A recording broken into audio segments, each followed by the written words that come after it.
The advice and opinions expressed by Dr. Granpeesheh and her guests are meant solely as suggestion and should not be in any way construed as child-specific advice. Dr. Doreen Granpeesheh is the Dr. Doreen is an expert in autism. Doreen Granpeesheh. Dr. Granpeesheh. Dr. Doreen Granpeesheh. Dr. Doreen Granpeesheh is a visionary in the field of autism. Now you can ask her questions on Ask Dr. Doreen. Okay, now we're going to foray into the diet thing because somebody wrote in and said, when do you know a dietary intervention isn't working and it's okay to switch back? I have pulled my son off of sugar and artificial colors and flavors. It's been about a month, and the truth is his behaviors have gotten worse.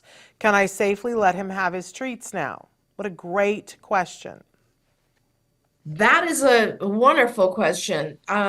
I want to answer it in two different ways. So with dietary restrictions, generally you can actually even look up and see like the length of time it takes to see if your child is benefiting from, let's say, a gluten-free diet.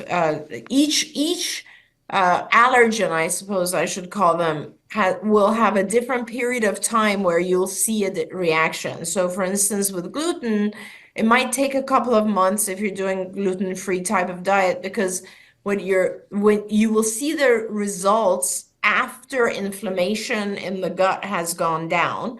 So it takes a while. With casein, for instance, is probably faster. It's more like 3 weeks. With things like sugar, you have to be careful because you haven't just reduced sugar from his diet, which means basically what you're doing is like teaching his body to metabolize better and not have sugar highs and lows. But what it sounds like you've done is you've reduced his reinforcers. So that's a little bit of what I would say a confound. In other words, he may be not doing so well because he's not getting treats, which are his reinforcers. And that really doesn't have anything to do with, the other side of it is you might be doing a lot of good for his health by removing the sugar and the dyes, but you're not getting positive behavior because you don't have reinforcers in his life. So what I would really recommend is that you try to find other things that are sugar-free, that are reinforcing for him, that he really wants, put those heavily back into his life, and then see if you have a healthier child who's also happy. Because right now, I wouldn't recommend going back to reintroducing sugary treats. That's basically just not good for any kid.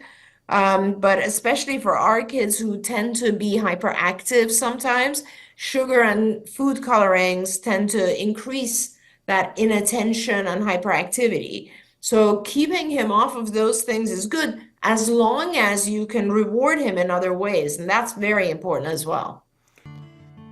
Don't forget, you can watch Ask Dr. Doreen live every Tuesday morning at 10 a.m. Pacific time. We hope to see you there.